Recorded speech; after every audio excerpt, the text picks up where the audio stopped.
Okay, let's just call the meeting to order. It's 5 o'clock. On Tuesday, October 21st, the Middlesex Select Board meeting. Welcome to all of you in the audience as guests. And if you are interested in speaking, please just raise your hand, address me and with your name, because Carol will need to spell your name and have it be printed correctly in the minutes. Otherwise, we don't need to take your names unless you have something that you want to add to the meeting. We are going to actually put off approving the minutes of the October 14th, 2025 special meeting. I sent those minutes out last night and they're very lengthy and detailed. And I just wanted to have the eyes of the two other board members who were there and Eric to make sure because there's a lot of science knowledge and words and things, and I don't want to say something that isn't true. So if you guys could do that, like at your earliest convenience, so that we can approve it at the next board meeting, that would be great. Is there any amendments to the agenda or additions to the agenda? Okay, hearing none, is there a motion to approve tonight's agenda? And approve tonight's agenda. Okay, Zara moves. Is there a second? A second. Larry seconds. All those in favor say aye. Aye. Aye, great. Okay, so it is now time for the budget committee to present a wage band study for employees of the town with a discussion of how often to update the wage bands for inflation, how to adjust any salaries due to new ranges, where to store the document, and just overall, I guess, how you came up with this and why you chose, I saw you had added a position. So I'll let, I guess, Mark, you take it away. Are you the one to lead on this? Yes. Okay. Thanks, Liz. Mhm. So I did provide folks with a copy of the June 9th memo, which was the research that we did behind the establishment of the wage bands, and also a one-page grid for, I would say, a lifetime document that we'd update from time to time based on inflation. And when we discussed this in the budget committee, it wasn't clear. I think our assumption was maybe update the wage ranges annually, but I think that's probably up to the select board to decide how often to update those. We did think that it made sense to use the same rates that's used for COLA for the Social Security increases. And even though we're on a fiscal year versus a calendar year, it would make sense to update the ranges as of January 1st, when Social Security payments are updated as well. These numbers, if folks remember just in review, these are based on VLCT 2024 data, because the 2025 data, I think from Cheryl, just came out, and they're updated or upgraded by 10% as well, our wage ranges. Oh, you updated these by Yes. 10%? Yes, From the 2024. You took the Yes. 2024 numbers and added 10%. yes. Have you looked at the 2025 numbers yet? I have not, because they just came out, I think, today. Okay. So it takes a while for our state government to crunch the numbers and put out the new document. So there on the June 9th memo, I think I was asked to look at, or we were asked to look at municipal manager and what that looked like. And you can see on the June 9th memo, it's a pretty fancy position based on VLCT data. And so I think we'll leave it to the select board to decide if and when need to include a new position of that magnitude. I know there have been discussions in the past more than once about what to do about a municipal manager, but basically the midpoint, you're talking about, $120,000 position if it's full time. If it's not, Right. Do you remember, does Callis have an administrator or a manager? Corey Bradley. can you say that again? Corey Bradley works for Callis. which is a similar Well, sized town, and I can't yes, remember if yes. it's an administrator or a manager town. One of them is a harder job. Yeah, Which you would think would be the manager, but there's something around, and we could bring Susan Clark in at some point to describe the differences between the two, because it has to do, there is some things around select boards and like town clerk duties. Like right now, the town clerk does a lot more than, the town clerk does some stuff that like a municipal administrator would do, right? And so if you had a municipal administrator, the town clerk would literally do only town clerk duties, like dog tags and, tax bills and things. I don't even know if they do tax bills. Probably they do. But so there are certain things, statutorily that town clerks are responsible for, but our town clerk does, more of it because we don't have it just by default. A lot of towns do that. They just do sort of hybrid jobs of what either an administrator, I would think it would be an administrator versus a manager. and we had some feedback from Cheryl that, the combined treasurer and town clerk position is sort of, has become a heavy burden. Yeah. And so probably the right time to discuss about offloading some of those responsibilities to an administrator. Right. It's a much more powerful position salary-wise. Yeah. Right. Than the manager. And it could be something part-time if someone wanted a part-time job. Because, I will also add that the amount of work I've done as chair, especially with Sarah not here, who did a lot of stuff, and, Cheryl is, learning the job. She's not doing everything that Sarah did. Sarah had a lawyer husband, not that that means she's getting all her advice from him, but like she could at least be talking through some things. I am really spending a lot of time doing chair duties that it's not sustainable for the amount of stuff that I've been doing, and having an administrator to take on a lot of that would be super helpful, especially now with this upcoming, all of our stuff related to the culverts. We're going to need more help. And I think during our budget season, which is coming up in our next in November, December, we're going to be doing our budget. And this is when we're going to start like planning for something like this. So anyway, okay, keep going. So if folks want, I can take a look at the 2025 data and update these ranges accordingly. Like If that's what folks want, we can do that and redistribute it. What's the historical increase, Mark? Is this vary year to year where you came up with that 10%? So I think the reason that in the budget committee, we came up with the 10% was because in some instances, our hourly wage was above the maximum in the VLCT data. Now, that may not be the case when I go to look at 2025. Yeah. I can't remember which year the COLA increase for Social Security was 8.7%. So it was either last year or the year before, I just can't remember. But anyway, I'll see what it looks like, and then we may have a discussion on whether we need to retain the 10% booster or not. These current ones reflect the 10%. Yes. Okay. Yep, they're taking the 2024 and the LCT data and multiplying them by 1.1. Yep. So the other thing to think about is this document currently is viewable by the budget committee members, and I think update access right now is me. And it's on OneDrive, it's on Google Docs.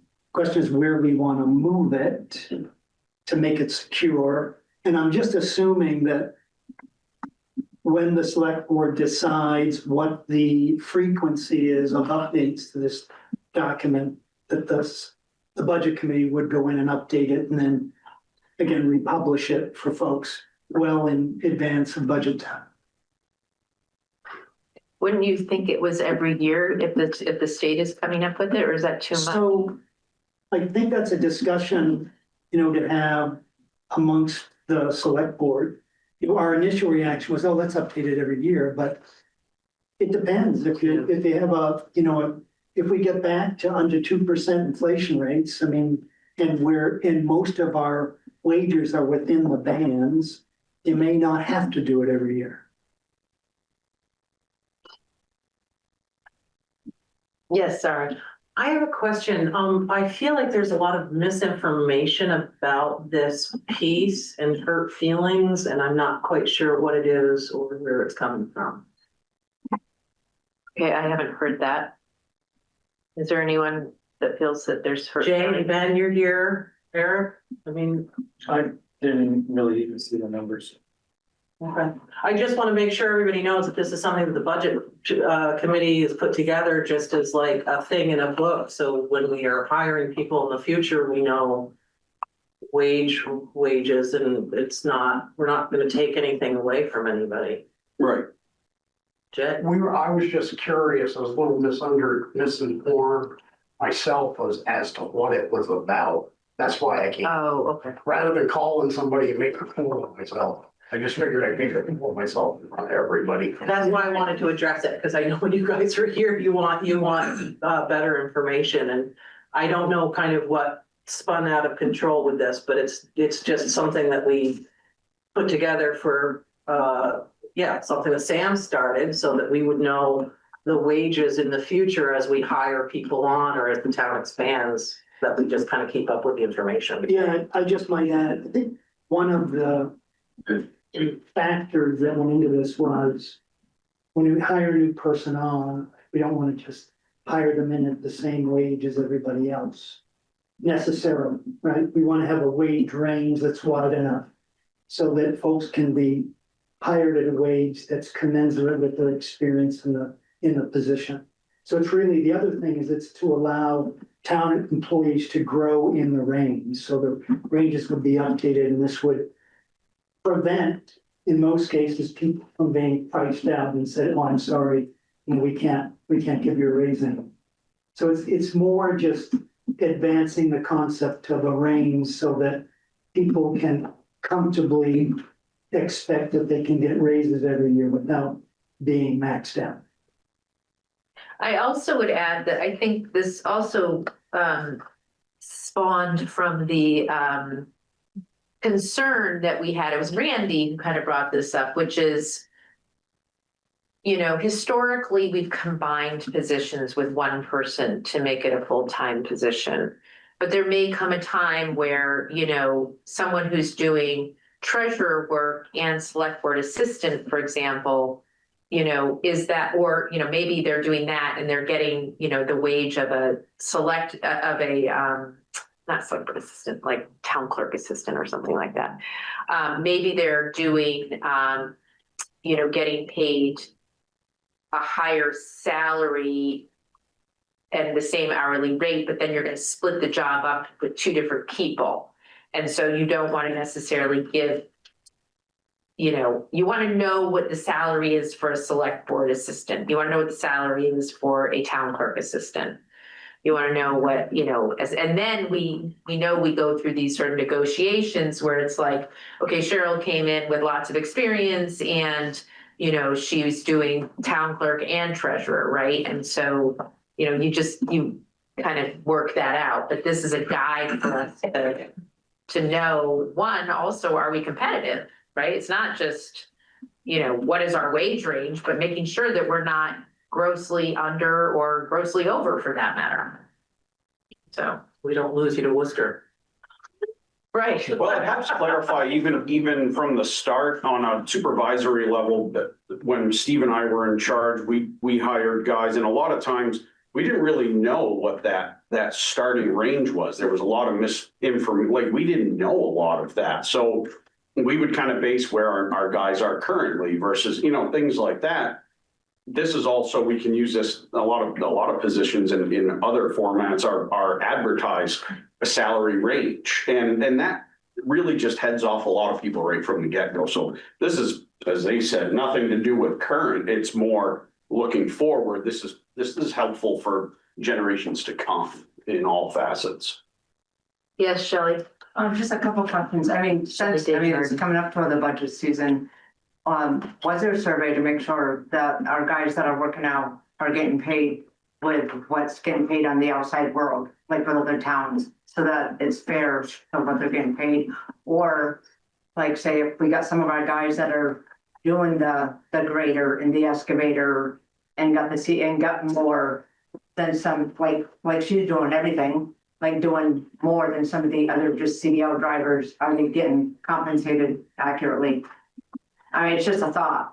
That's why we're doing the $10 swing, so it would be based on, yes. And given it's under VLCT, Shelley, most of this will be very in line with what our job descriptions are, because it's all based on town averages. Yeah. Yeah, I should just add to that, Shelley, that we looked at towns that were in the same population range as our town. That's us. So like we didn't compare ourselves to South Burlington or Essex Junction. We looked at towns that were, let's say, between 15 and 20,000 people. So they had a comparable population. And I think there are about 18 to 20 towns that came into that range. So we looked at. Do you mean 1,500?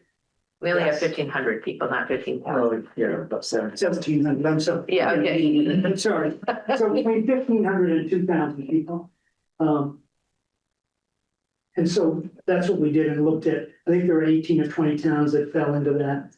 And so we looked at those positions and figured out what they were paying people hourly. So we tried to make it as apples to apples comparison as we could with our town. Because with any, it's every town in Vermont. It's tiny towns and it's huge towns. So we tried to pick those in our population range. Right. Can I ask you, Eric and Paul, since you've both done like this kind of work in other places, would it be typical, and maybe towns do this too, to have like road foreman 1, road foreman 2, not foreman, but like road crew 1, supervisor, whatever, that kind of thing? Like, do they have those where you could potentially like get promoted, right? Like, oh, you've done a great job, I'm going to promote you to, highway crew level 2. I know, some towns would have like crew leaders, Like team lead or something like that. Yep. Okay. Yes, sir. The one last piece that we started is the state of Vermont, if we advertise a job, you have to put what the rate is. So this now we can. Yeah, what the range is. Yes. You can't just. Legally, you have to, As you of, have to say what the rate. as of July 1st of this year, you have to publish the range of the salary for the positions. That is another reason.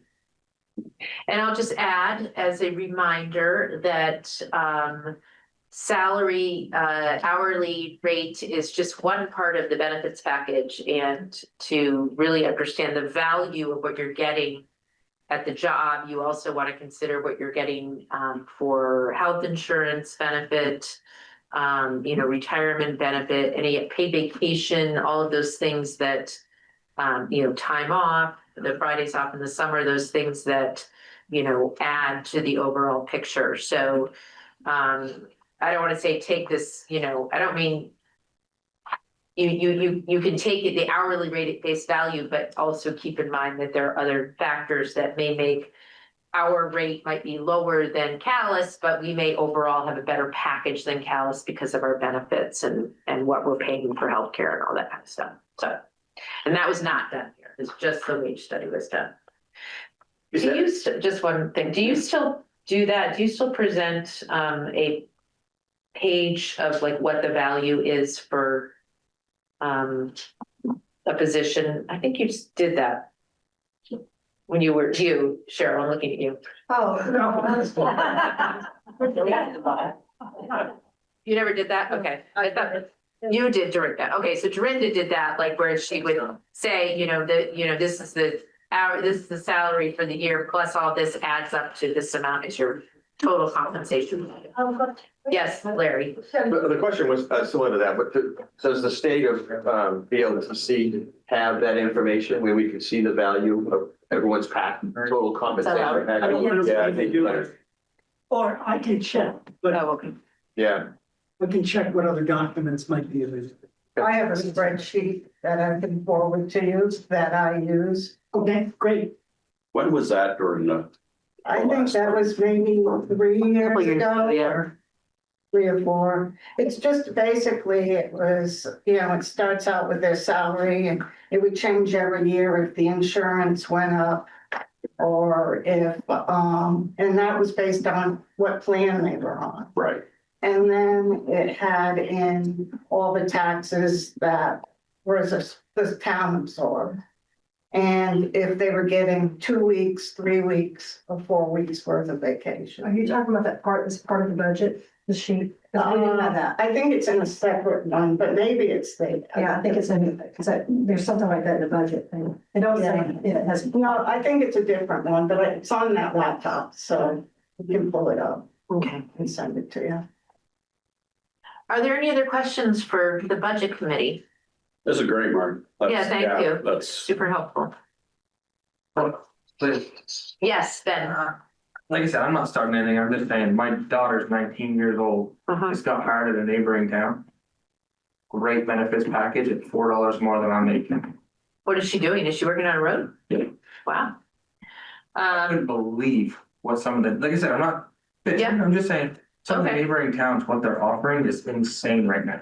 Well, and it might be helpful, I think, to your point that, if we look at the 2025, Right. we see that it's greatly above this 10%. Not kind of more. Or, I don't want to bring my daughter into it, I'm just saying. yeah, no, Yep. No, good to So, know. I was sitting there looking at it like, I got Nice, a female road crew. I like that. 24 years experience, she's got not even one. Wow.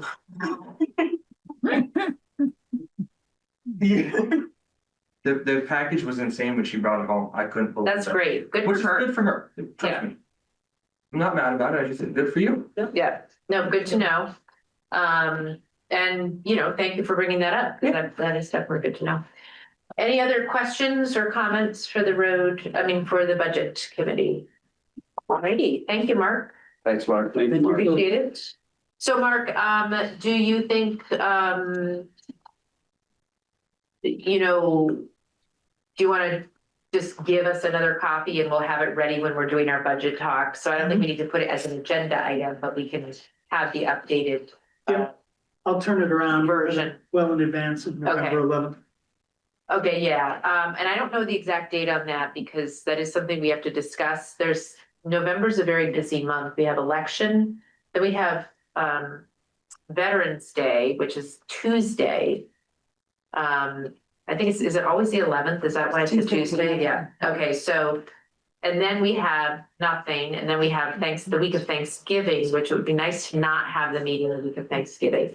So we do need to find out if we want to do, if everyone is available to come on the 11th, or is that not a good thing to do on a national holiday, have a select board meeting? It is a national holiday, maybe we should, but otherwise, we can't have it on the 4th.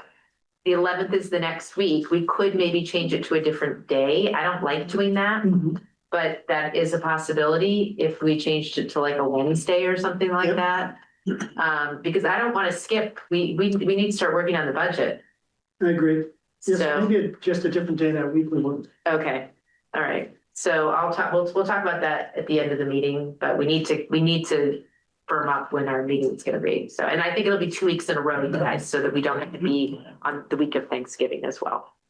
Still do the 11th, the 18th, No, the Thanksgiving, I think it's the 25th would be the month, the Tuesday then. right, so it'd be the 11th, it would be like the week of the 11th and the week of the next week. 18th. So 2 in a row is what I'm saying. Yep. But And thanks, yeah. And Dorinda's gonna be helping with the budget for Oh, great. us. Thank you, Dorinda. Oh my gosh. Gonna be using the laptop and just doing things, because Oh, perfect. with everything that's going on, I'm not gonna have time just to Yeah. like muckle in, and she has done it and she knows, and Oh, thank you, Dorinda, for volunteering to do that. Are those guys gonna be able to get out that way? Okay. So let's move on to the next agenda item, which is the highway report. FEMA roadwork update with Eric and Zara, update on next steps for Old Brook Road, update on FEMA payments. Zara, if you can give a little update on the signs on Center Road. And then I'll give a quick update on the October 14th walkthrough of the culverts and next steps. Okay, so as far as work is concerned, paving will be done for Shady Rill and Ella on Friday. Oh, is it one day? Yes. Yeah, they'll have it done on one day. We had a pre-bid meeting on Old Brook Road on the 15th. Those bids should be in at the end of this week. And, we're gonna be doing winter sand next week. And the heaters are going in tomorrow with them. Yay. Can you, you just said something, that I had a question about.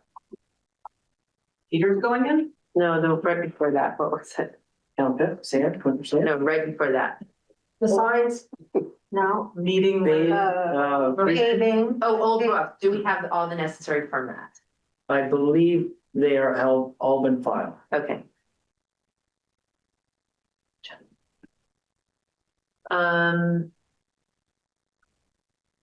Okay, update on FEMA payments? yeah, update on FEMA payments. The government is closed. Oh, right. So there is a acknowledgement on FEMA. I forgot about that. Yeah, wait, Cheryl says there's room. Cheryl got a check. No, I haven't got a check, but I got reports 4, 5, 6, 7, and 8 that needed signature. I needed to confirm with Erica where they were at, 'cause I needed to sign 100% complete affidavit. But she skipped number 3, so I have to go through number 3 before I can go to number 4, 5, 6, 7, 8, 9. And she's on vacation, so until we can. The state. Everything's on hold. Okay, so Yeah. everything's on hold. So where we're at is for 2024, we are obligated with everything except for Brook Road, which is $1.4 million.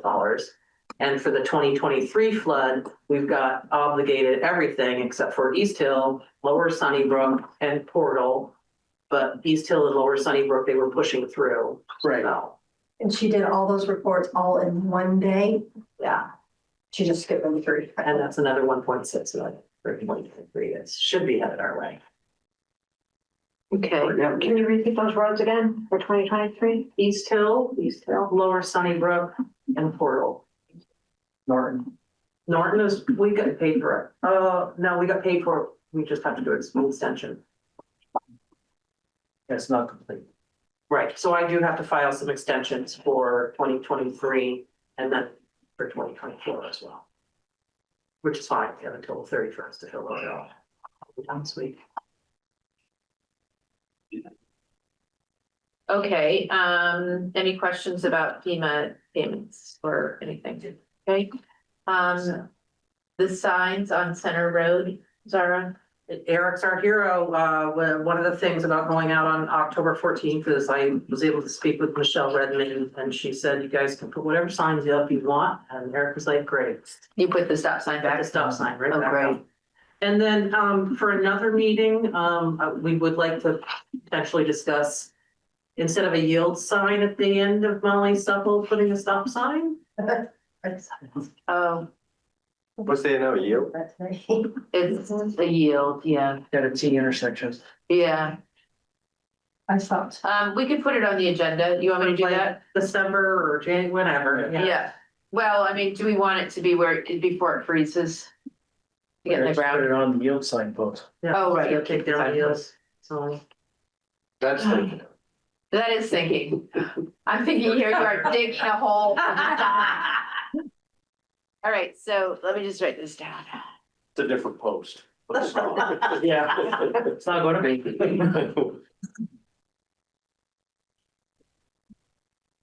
And what about those other signs? Did you have any updates on those other things that they were gonna put in the, reflective stuff or not?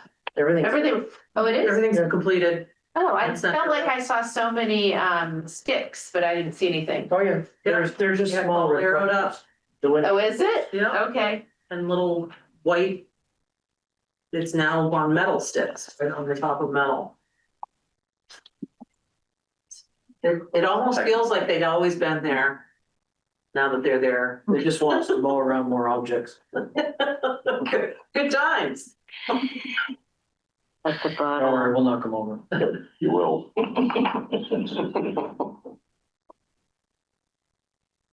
Okay. Been there before. Yeah, you guys were whipping through this agenda. Well, I can skip around too. before we get to the fire department. Okay, so October 14th, I won't go into too much details because we have like 5 pages of minutes. But the gist of it is that, the 6 of the box culverts that were put in, as a result of the flood, have been identified as having some deficiencies, through Agency of Natural Resources, their river program.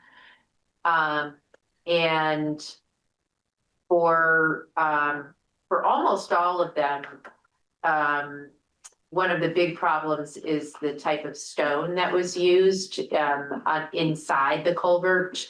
That was not the correct size stone for what's called aquatic organism passage.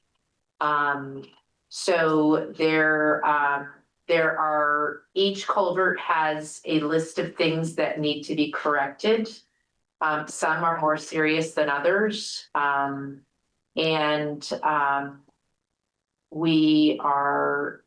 My recommendation is that, so on October 14th, we had Eric and Paul and Zara and me. So it was a warned meeting and we actually had a quorum, but we weren't making decisions anyway. But my plan moving forward is to have another meeting, preferably during the day, because we don't want to do these nighttime meetings, and Dirt Tech, I would like there to be there as well.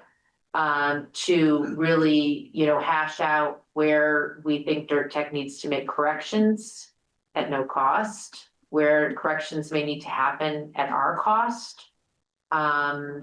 And it's not, and making sure that, there's some stuff around wetlands that weren't followed properly.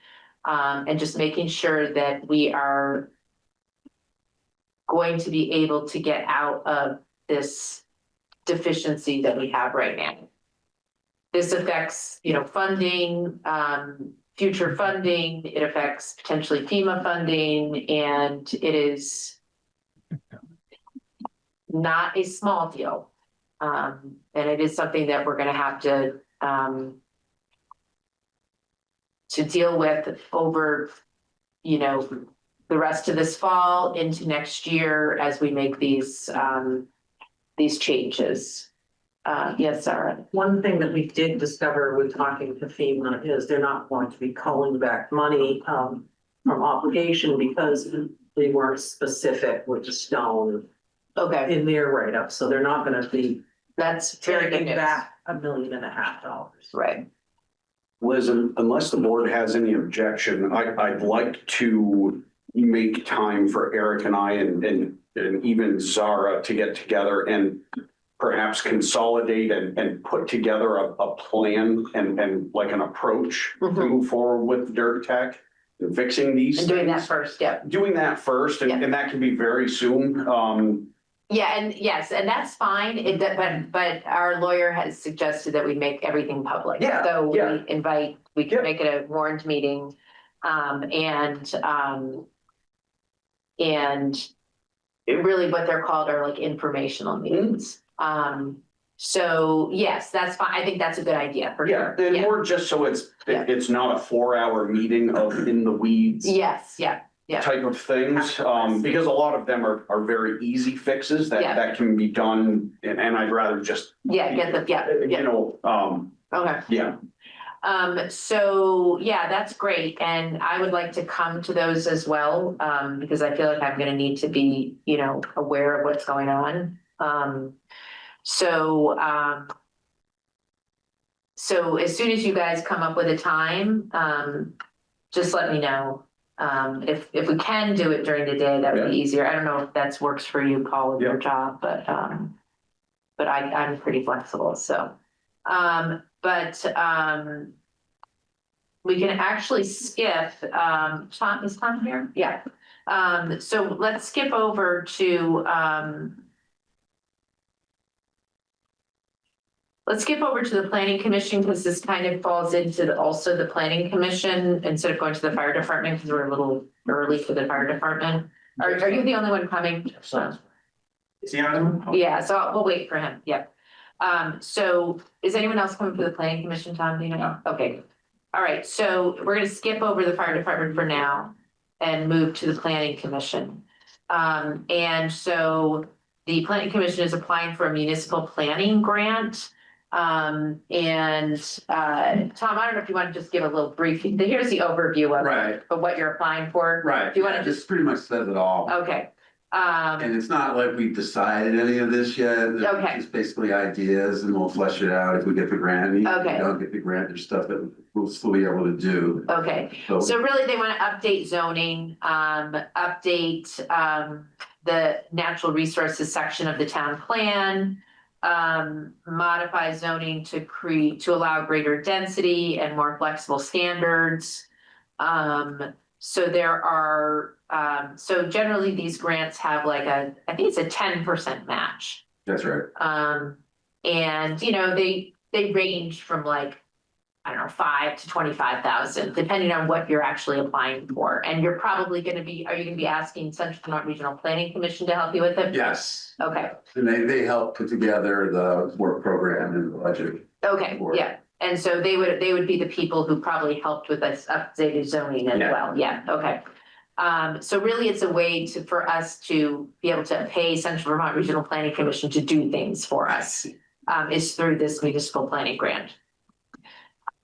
So as a part of their application, they have to, we have to sign what's called the fiscal year 26 municipal resolution for municipal planning grant.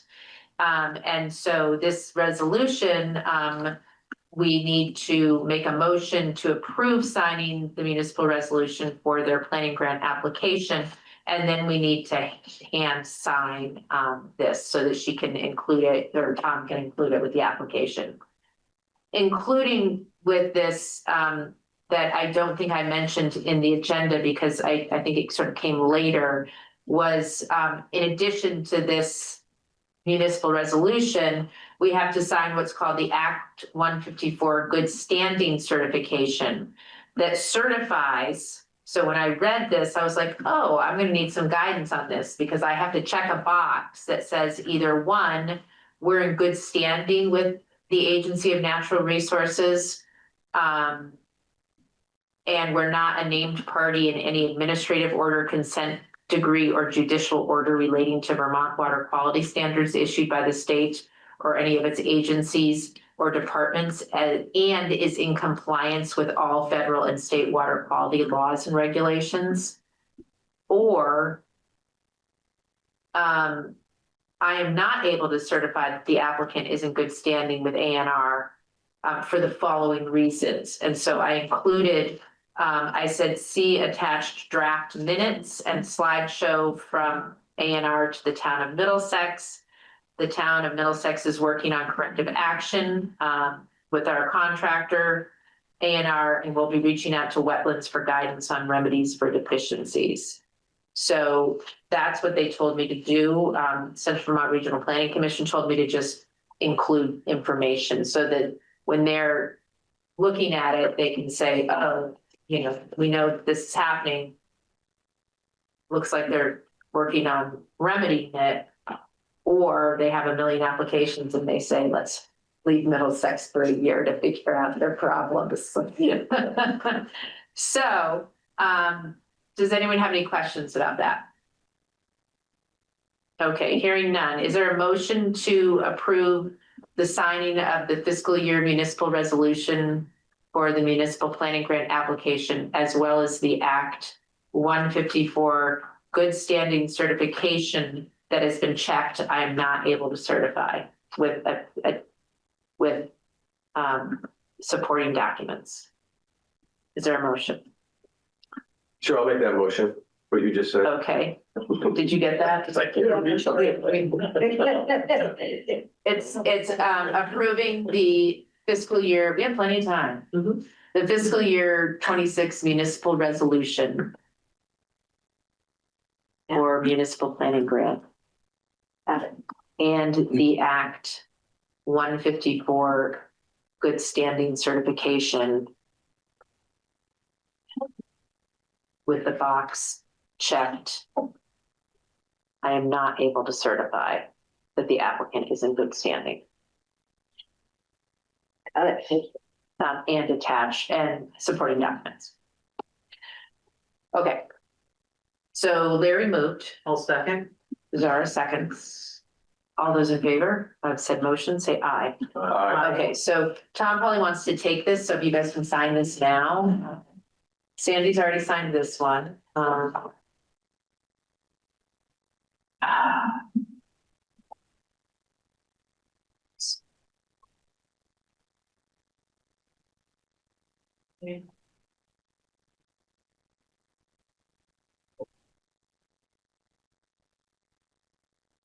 Oh, is that, Is that? Can't be me because I didn't want. well, let me see. That was me. Well, I think Larry's trying to get into our car and he doesn't have a key. Go unlock it then. Put the alarm in. Okay. So you signed that. All right, so Tom, here is,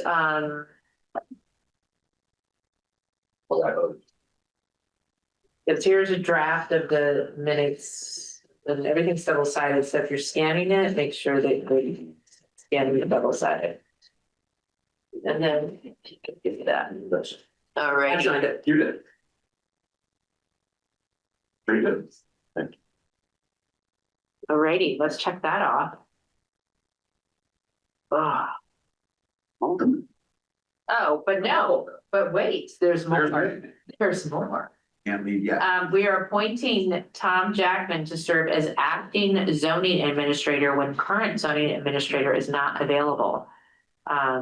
As nominated by the planning commission. So the planning commission nominated Tom. And we have to, the motion would be to accept the planning commission's nomination. We move to accept the planning commission's nomination of Tom Jackman to serve as acting zoning administrator when current zoning administrator is not available. I have a question. Tom, do you have availability for this? I'm retired. Yep. Very flexible. What interests you in, don't you have to do a lot of, like zoning is Kevin? Right. And so is the planning commission sometimes needs Kevin and they can't get him or something like that? Well, it was actually Kevin's idea. It's in case he goes on vacation, something comes up. If he has a conflict of interest, if he want, Yeah. instead of writing his own permit for himself. Yeah. I served as the acting zoning administrator in Stowe for 19 years. Oh, so you know all about it. Yeah. Okay. And that was different because we had a full-time zoning administrator, and anytime he went away, I usually had to do stuff. I mean, I might go a year in this position and not. And never do anything, right? So, and for me, I also thought it was just a good idea. I'm just trying to get more involved now that I actually have time to Nice. do other things. I was so Stowe-centric for so many years. And I also feel like as a newer planning commission member, it's a really good opportunity for me to get a lot more familiar with the zoning regs. Perfect. Well, thank you for your service. I can't ever thank people enough. Middlesex is quite a bit more hectic than Stowe. In terms of maybe the number of dump trucks over the last couple of years. Okay, so is there a motion as I explained it to nominate or to accept the nomination of Tom Jackman as the acting zoning administrator when current zoning administrator is not available? I will make that motion. All right, thank you, Paul. Paul Sermonera moves. And is there a second? I'll second it. Larry seconds. All those in favor of Tom Jackman, say aye. Aye. Congratulations, Tom, and thank you for your Thanks, Tom. service. Thank you. That was the easiest job interview I've ever had. Good luck. Good night. Okay, we're way ahead of schedule, but we are just in time for, I'll spend a lot of time on the Welch Park solution update. Oh, Eric and I spent 3 hours together with them. Feel like On our day off. Memory of Middlesex. On our day off. Yeah, it was a great Monday, wasn't it? Wasn't it a great day? Okay, all right, so do you guys ready for the fire department? I am. I know you're really excited to tell me some very exciting news that I heard about Shaw's last night. I didn't though, don't know it all. Yeah. Just ran to Scott. Ah, well, then I'm good. Lucky you. So we're up to 57 calls, 4 during the last period. One was a mutual aid out, which I'll get to in a little bit. Max responders was 9, min was 4, for an average of 5.5, so we're still up there. It's great. Engine 1 was out all 4 times, engine 6 out once. Tanker went out twice, rescue out twice, truck 14, no POVs this time. So we had a I-89 DSP cruiser versus Bear. Oh, I heard. So that was the second one for September. Then we had a false alarm on Route 2 here in the village. Jonesbrook Road. We had our departments and first EV car fire, and the state's, as far as I can find out, second EV fire. How'd that go? Well, different than we had inspected or expected. The mindset is the leaf is going to take a minimum of 4,000 gallons. This fire, we're surmising if the battery pack went, it went quickly and burned itself out. They're all 4 wheels on the inside were melted, gone, nothing. Nothing on the hood, all the glass on the top, gone. how did it start? It just. Spontaneously. It was not plugged in, he doesn't have a charger out there, which is sitting in the shade and caught on fire. Yikes. Is this who I think it is? Mm. That saw me? Yeah. Okay. So it's the same car you drive, Is it a glass top? yeah? And with no wiper in the back. Do you have a wiper in the back? No, I wish I did. And you 24? Yeah. It was a 24. I know, and Larry said it was recalled, fired.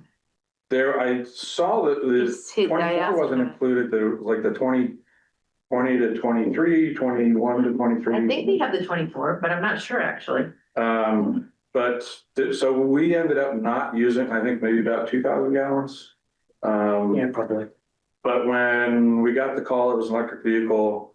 It was in Moortown. They called Berlin.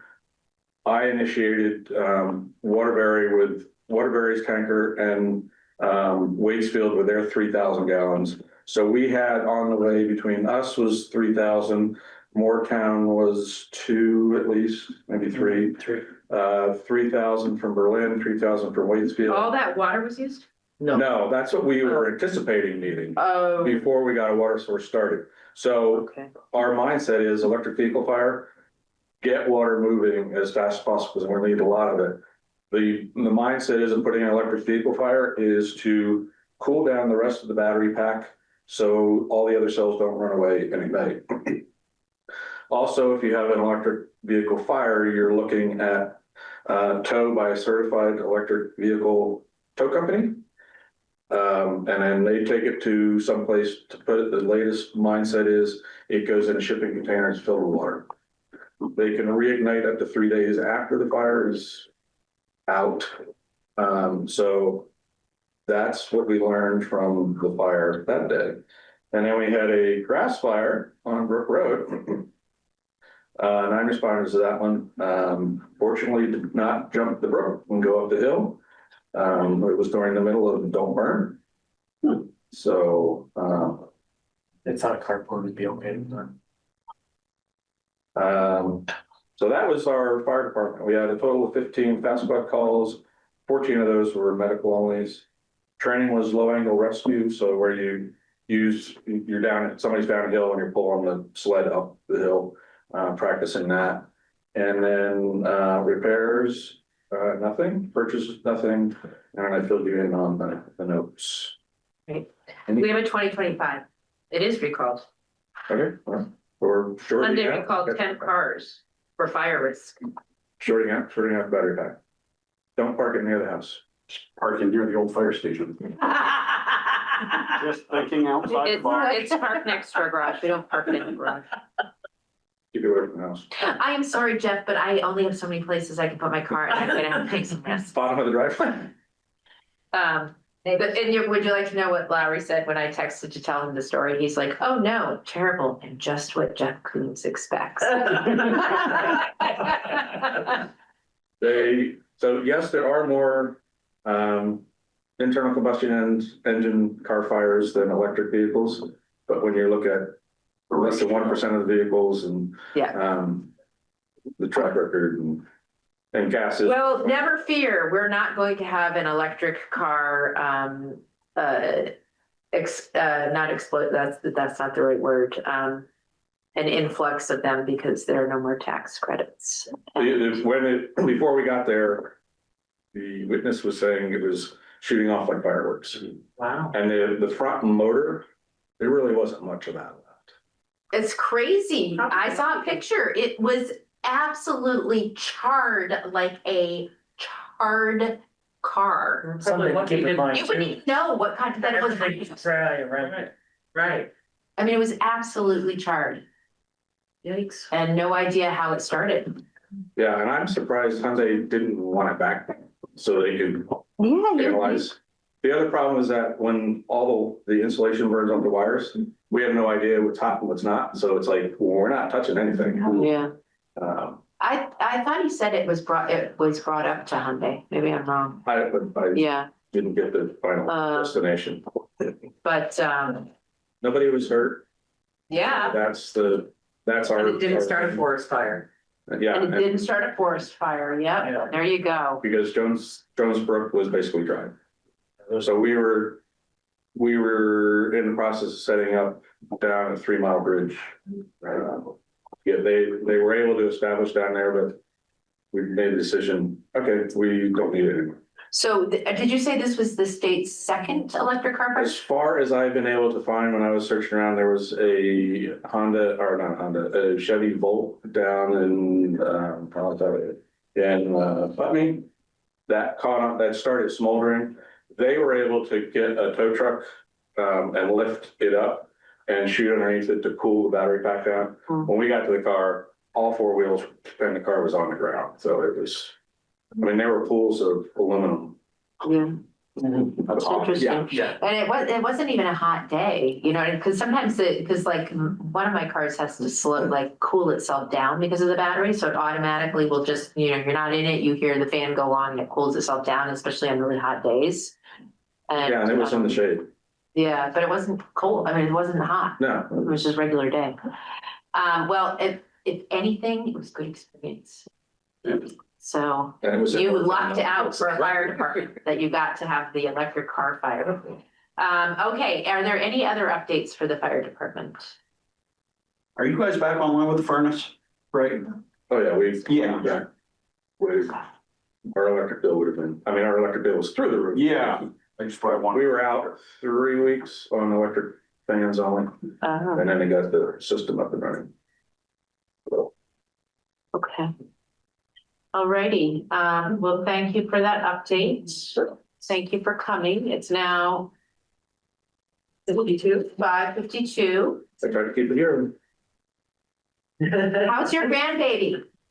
Good. Chris might be going out. We get daily pictures, but Chris might be going out in January to babysit. Aw, You don't need. she retired, I saw. She did. Good for her. Thank you for your service, Chris, to the Central Vermont nursing community. Eric for welfare. What? Do you need Eric for welfare? No, He should really stay. he should stay, yeah. No, I don't need you for well. No, actually, Wells Park is,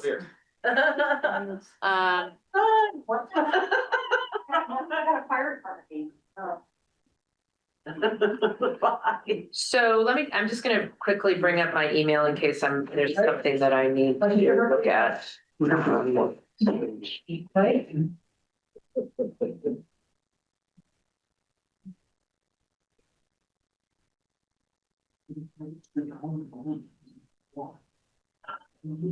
We were delayed by our own speediness here. I know, well, I was so worried about today's meeting, having so many things on the agenda.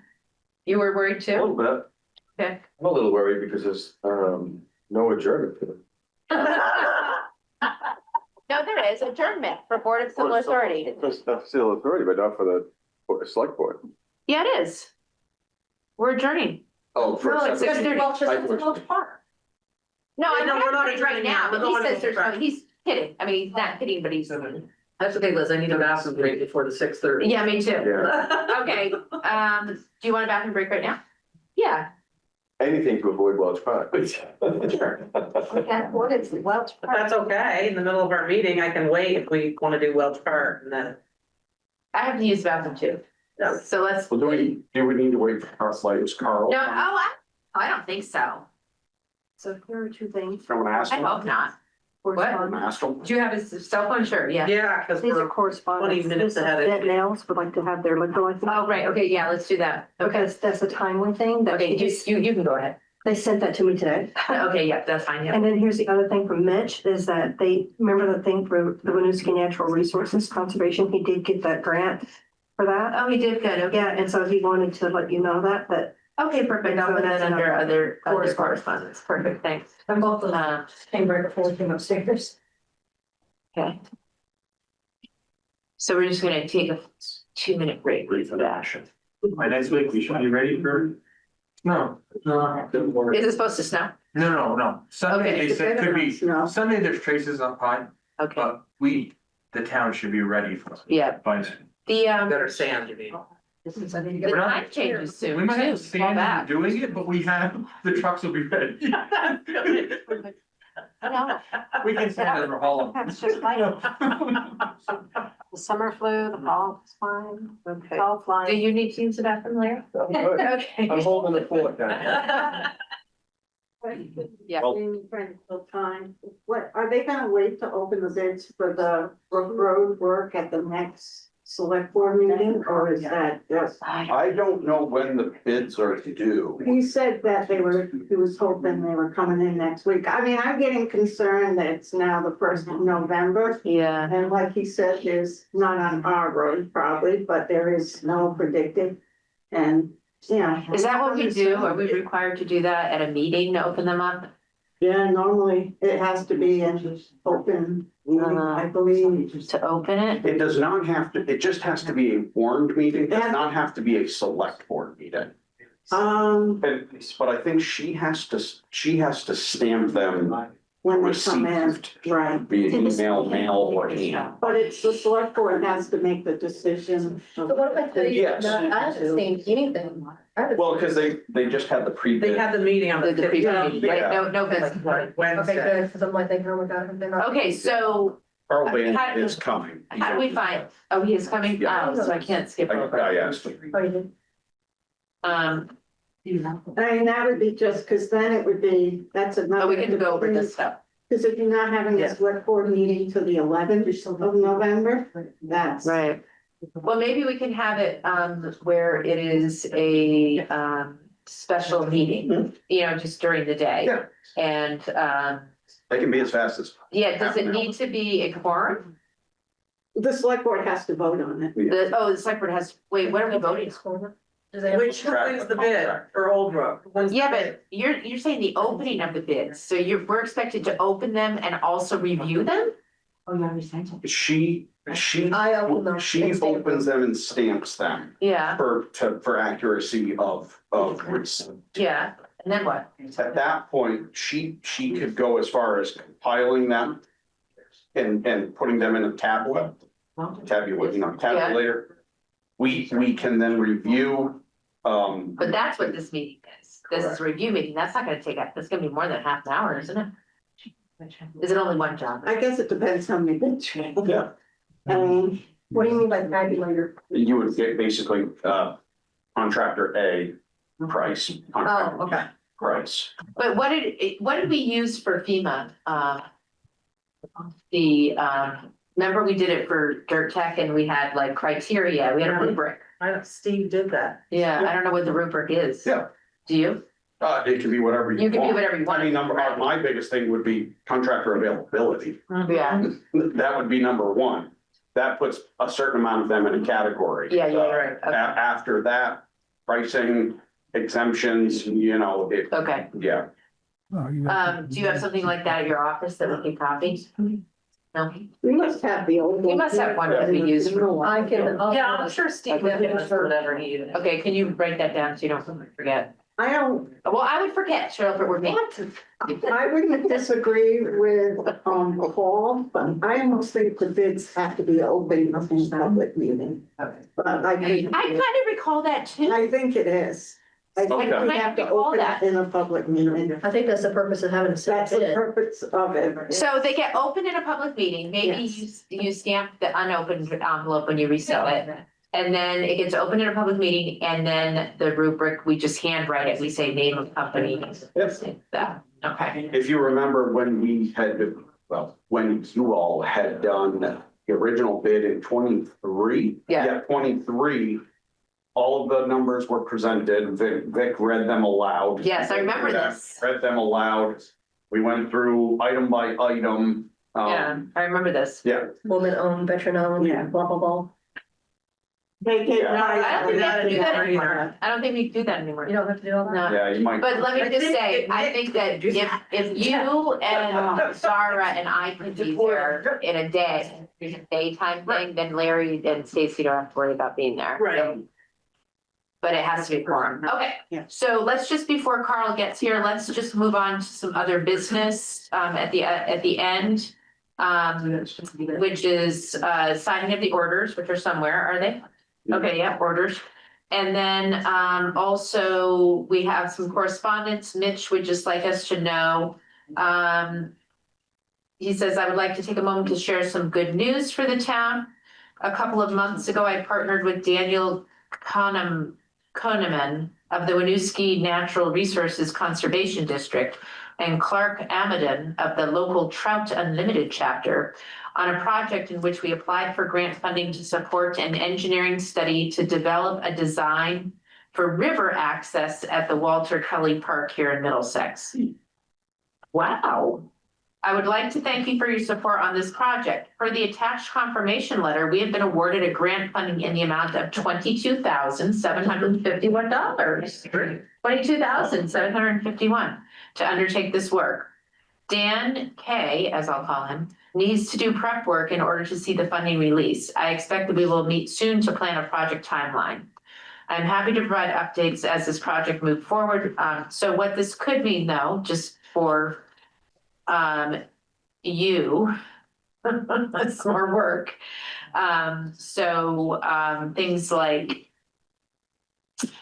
I don't know who administers this grant, but we will hope that Mitch can, for the most part, take the lead on He said that he grant talked to me a reports little and bit, things like he that. talked to me a little bit about it today, and he said the first part of this is the preliminary part of saying, what can we do or what should we do before they start figuring out this is what we're going to do.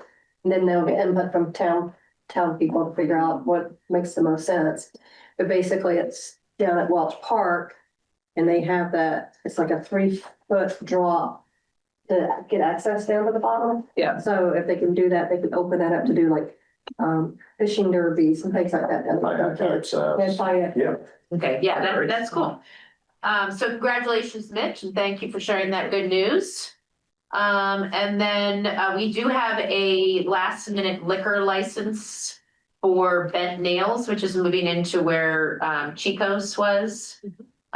So this is something that, do you sign this? We just have to approve it? I don't see. I've completed online. I just need to know that you Okay. guys are good with it. Okay, so so this is called an application for a 3rd-class restaurant/bar license. And they hope to be there right after. They're gonna have their closing at Bent Nails on Langdon Street for their big Halloween bash, and they're hoping to be here soon after that. Okay, for Bent Nails Bistro LLC. Okay, Something else going in. is there a motion to approve the liquor license application Make a motion to approve that liquor license. and allow Here. and allow Cheryl to complete the online application and sign it? And that too. Is there a second? I will second. Well, thank you, Paul. Paul seconds. All those in favor of the liquor license for Ben Nails? Aye. LLC. Aye. Congratulations, Ben Nail. Cheers. Cheers. Okay, do you need this? Yes. Okay. All right, so we did that. So correspondence, email request from a resident to know who's completed their ethics training and to ask how the town deals with complaints. So I responded by sending and also reminding people that if you haven't done your ethics training, to do your ethics training and you'll get an email that says you've completed it, and then you just can forward that email to me. Larry, have you done it? I have done it. Okay, I don't think you sent me I the didn't, I confirmation. didn't know I had sent it to you. Well, maybe you should No one read your told me. emails later. Well, I read this past email, but I can't seem to find it. I don't know what email they sent it to. They probably sent it to if you did the Middlesex. Larry Rooney at Middlesex? Yeah. Yeah. So just so you know, in this last meeting that Brenda and I went to, part of the ethics part of this, the guy that gave the class said that if you sign on to their website, they actually cannot do anything. Right, no, I know, they can. Yeah. Right, so basically what I said to this resident was that it depends on the complaint, really, right? So the question about ethics, it's sort of a separate topic, right? You can have a complaint about the roads, about trash, about noise, about dogs, right? Those are not ethics complaints. And those, I said that when we receive complaints or email correspondence, we just bring it up at the next meeting. And if there's something we can do about it, if there's an action we can take, we do. And if not, we just make a note for the record in the minutes that someone has, registered a complaint. And most of our complaints, are roads, right? And so, we say to Paul, we say to, not Paul, we say to Eric, Eric, someone's complaining about that pothole on blah, blah, blah, and then it eventually gets taken care of. Maybe not immediately, but, so that's how we address those kinds of complaints. If there's an ethics complaint, then first, so I'm the official ethics officer of the town of Middlesex. And, I've only had, I think, one complaint, and it wasn't even a formal complaint. I wasn't sure if it was ethics, and it turned out to be not ethics. So, but ethics is really about, and I gave the example to this resident. Let's say Eric was plowing other select board members' driveways for free. That happens? No. I said, let's just say, I said hypothetically, Eric is plowing select board members' driveways. But they're not doing something in return for him, or he has an expectation that because he does that, he's gonna get a raise or something like that. So situations like that would raise a flag where I would then say to Eric, you really shouldn't be plowing the select board members, just doesn't look good, right? And please don't do it anymore. So it's really around sort of like garnering favors because of your position. And then of course, there's other things where, and I don't even think this is ethics, like stealing. I don't even think they taught, I can't remember, it's been a while since I watched the video. You just watched it then, right? Like what? How? Well, I think another good one that applies in a small town, given how many hats we wear, is the conflict of interest Yeah. card. Family member. Yeah. Family member, friends, a biased decision. And a prime example was the mowing bids. I went ahead and recused myself because I knew two of the contractors that bid, and just in good faith, I had nothing to do with it. And- Right. And we have a whole new cemetery commission, so it's up to them now. Yeah. So I just explained that, and then I've been forwarding because they requested under public information who has received their certificates. So every time I get a certificate, I forward that to them. So that's why I just have reminded, and frankly, I don't think it's even my job necessarily to know who has, maybe it is, I should probably figure that out if that is my job. But the reality is, if there were something that was not, wasn't something that I could handle on my own, like to say, hey, Eric, stop plowing the select board members' driveways. the state used to have someone available, or they claimed they would have someone available, but they have said we cannot assist you in any way. So it just, you know, I think it's more about, you know, I guess it's up to us to just, you know, have that conversation and say, this doesn't really look good, you should stop doing it, but there's no enforcement on the statewide level. Doing anything like that. Right, nobody's doing anything like that, right, so, anyway, so there we go, hi Carl, thank you for coming. So that was, and then just quickly, we did get, another correspondence, from Evelyn Prim wanting to put up a fence on her road. And so I really felt like I'm having a difficult time, like spending a lot of time on this situation. So I did speak with Michelle Redmond, when we were having that walkthrough, and I said, you know, what is it that and actually I emailed her, like, what is it for a class 4 road are we really required to do? And the long and short of it is really not much of anything, are we required to do. There's a lot we are required to do for a class 3, but there's no like size that basically what I took out of this was for a class 4 road, the town has a 3-rod right of way. Is rod the right word I'm looking for? Correct. A 3-rod right of way, which is about 49 feet. Okay, now you can look at all, and I think it's the same right of way for all roads, isn't it, or no?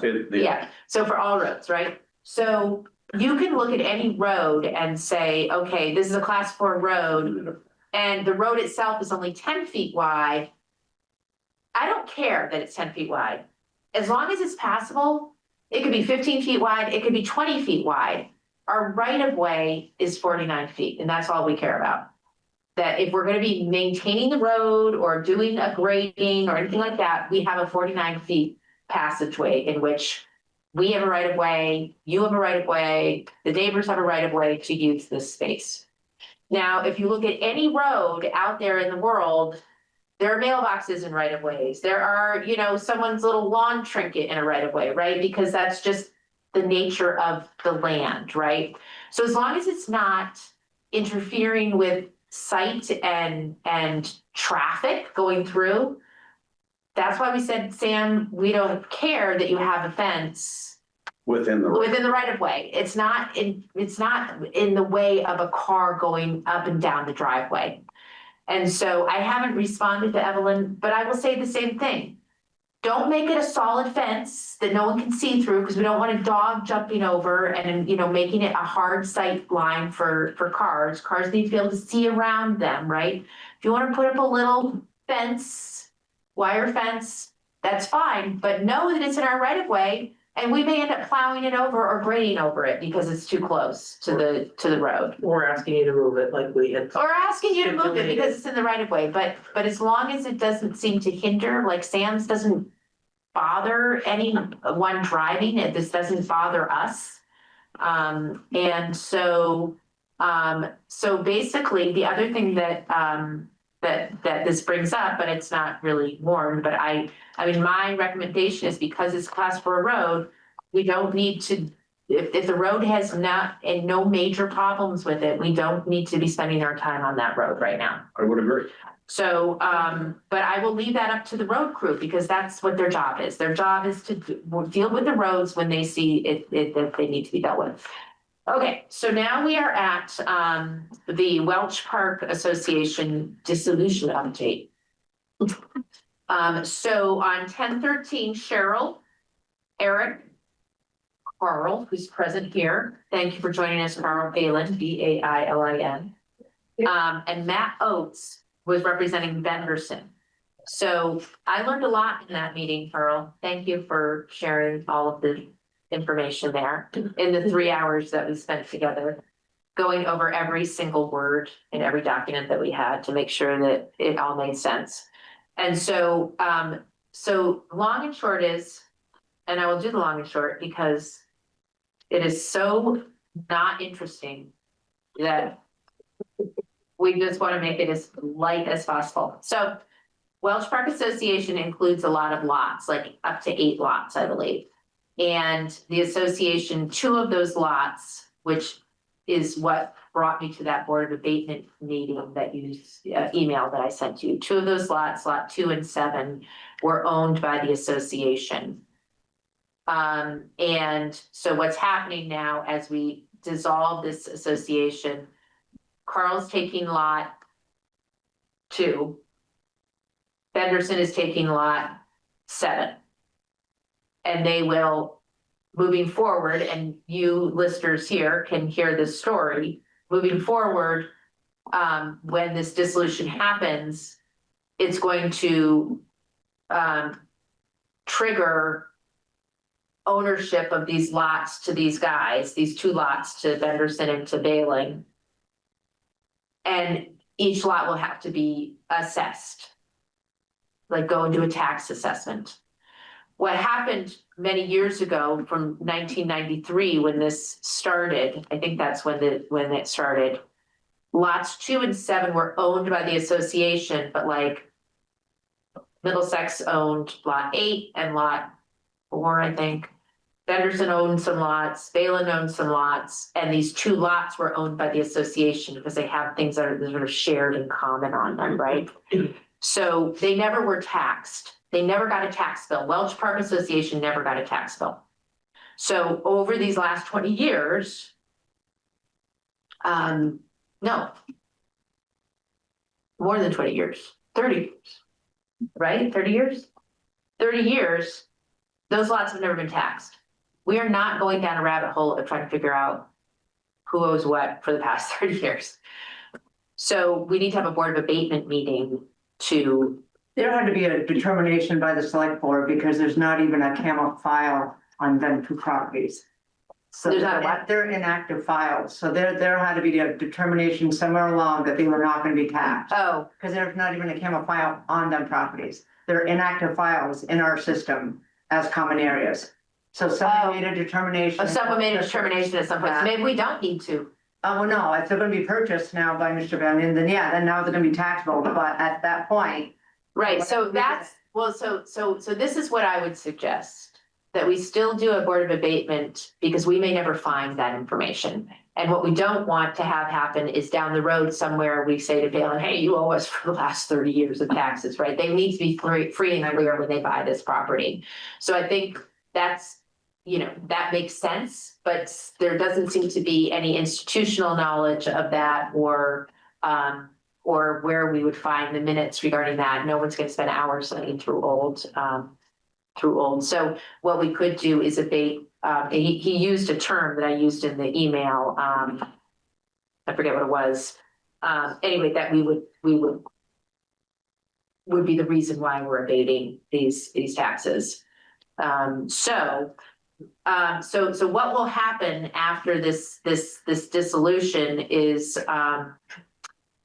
the town will own the road that you take, the Welch Park Drive.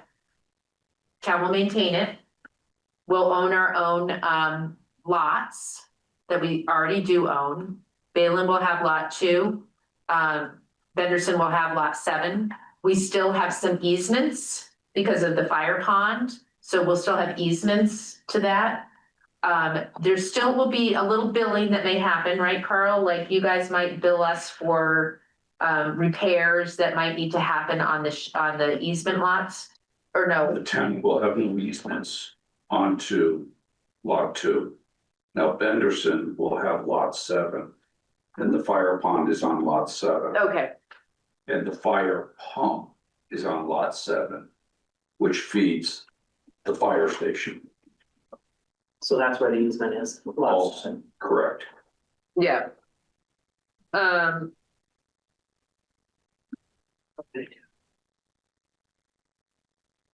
Oh, hi. Go ahead. Oh, thanks. Do you need the key? Yeah, thanks. Let me just. Yeah, careful. Yeah, that was, Hear those things catch on fire, be careful.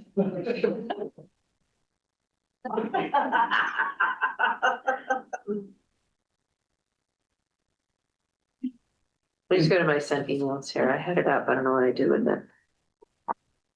Benderson will have easements onto lot 2 Okay, because they utilize the leach field.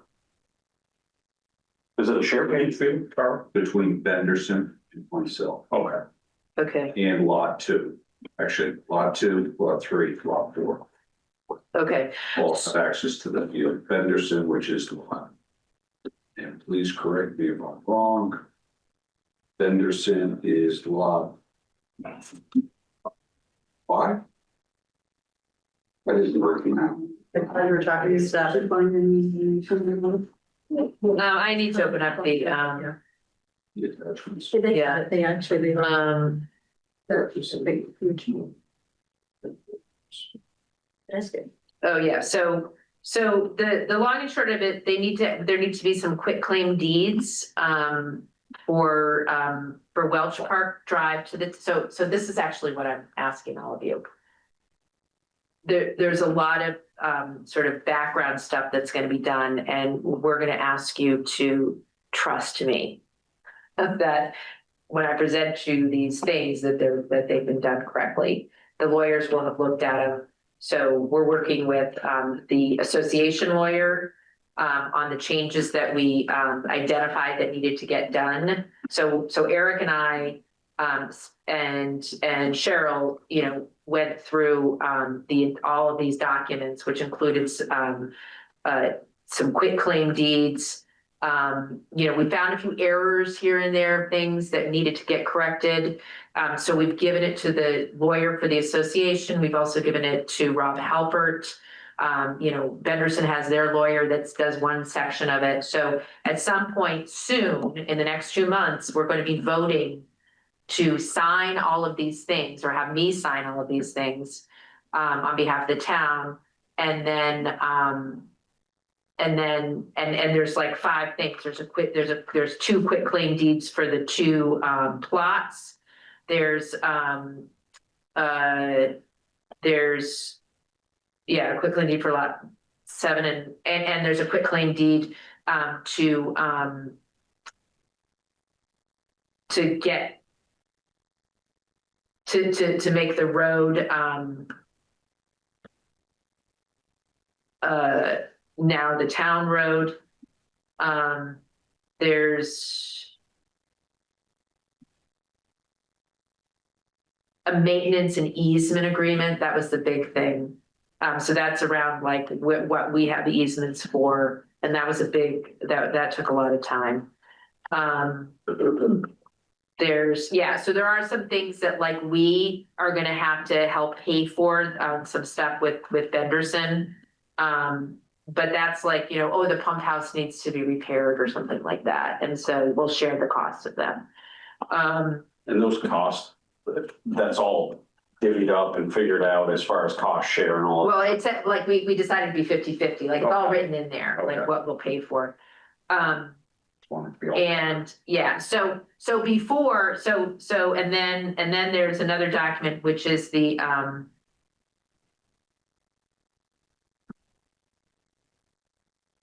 actual dissolution document. I forget what it's called, but, that I don't think that's been created or something, but there's like 5 documents that I'm gonna be signing to do this, which is again, why I didn't want to have anything to do with this, but now I'm stuck with it. And, oh gosh, what was it? Peter's gift. Yeah, exactly. Can I ask the question? Yeah. When Welch Park was formed, who originally owned that land? Dowdell. So the association bought it from Dowdell, correct? I don't know who the town bought the land from, but I'm assuming they bought it from Dowdell. That would go back to, I would check your deed. Okay, the reason I'm sorry. No, because the reason I'm asking is, if we purchased this land originally 30 years ago, why are we giving away 2 lots? I don't want to. Yeah, would you, because I can't, I don't know. When the town bought their lot, the town built the fire station. Right. When they built the fire station, they hooked to the fire pump Right, I did all that, I The town understand that. also drilled their own well. And the town also put in their own septic system because they didn't want to be part of the community or the associations. Louise, the town acted as the treasurer Mhm, for this. right, They've acted for the last, many years, we'll say many years. yeah, We've been trying to disband this organization. yeah, I For did the not know last, that. I know of 18. Mhm. The road has always been a private road. The first step we took in getting this disbanded was giving the town the road. We gave them the road, the right of way, all the utilities that lie within the right of way. There is a freshwater force main. The water can't be used because there's a well that only produces so many gallons. And the state will only allow us to use. Which the phone company. Those waters are being used by Benderson. Mhm. That well sits on lot 7, which is part of where the fire pump is. There is also a water treatment process that sits on that property. Benderson uses that, and they have the contract. Maintains this.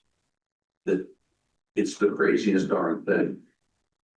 I know what you're saying, but But, yeah, and I know, like, it's like some value or something that we're giving that. The road. the town's always maintained that road anyways, whether they. Well, own it or we're not. gonna say, yes, they Yes, tried to. we have. Oh. Okay. They plowed it. Even prior to you, it was not. Carl, I just need to say, we do have a board of, civil authority, so if we need I'm to, curious if we bought and paid for this or somehow, yeah, I you don't know, think I we ever don't did. know why it's just. I mean, and the reason I bring it up is we're looking for a new location for the town hall. No, these aren't, no, these are not, Buildable these lots. are not buildable lots. No, they're like these little things. Yeah, Okay, I'm taking the liability of Benderson's yeah, leach field. these are not, yeah. I need the leach field. I want to put in a restroom on lot 2. I need a leach field space. And lot 2 has every right to the leach field space. With regards to lot 3 or lot 4, where the other buildings are, we're using the same common leach field that Benderson is. With regards to the water system, I didn't have access to the water system. I didn't have access to the fire pond, but the hydrants were sitting on my property, but being maintained by the town because they're now within the right of way. We've handed the town over the stormwater. We've handed over the town the road. So we lost those assets. So, Yeah. if the town wants to take this over, I guess it. No. No, we don't. No, we don't. I know where it originally was going. Is there office space available? Like, No, The space, yeah, just. their building. I know, there's no office. Okay. There, you cannot build on any of these lots. yeah, these are just. That's a great yeah. answer. No is a complete sentence. No. These are not buildable lots. Yeah. Okay, My opinion. okay. If somebody wants to put it. Nobody wants to build. Okay, so at any rate, there's no action on this. I just wanted you guys to be aware that there's a timeline too for this, that are going to be, like deadlines for the lawyers. And I think what I'm really hoping to do is that the documents get finalized by November 25th and that we vote to approve and that I sign on December 2nd. And that's that. So, okay, so we are now adjourning the regularly scheduled select board meeting for the Board of Civil Authority meeting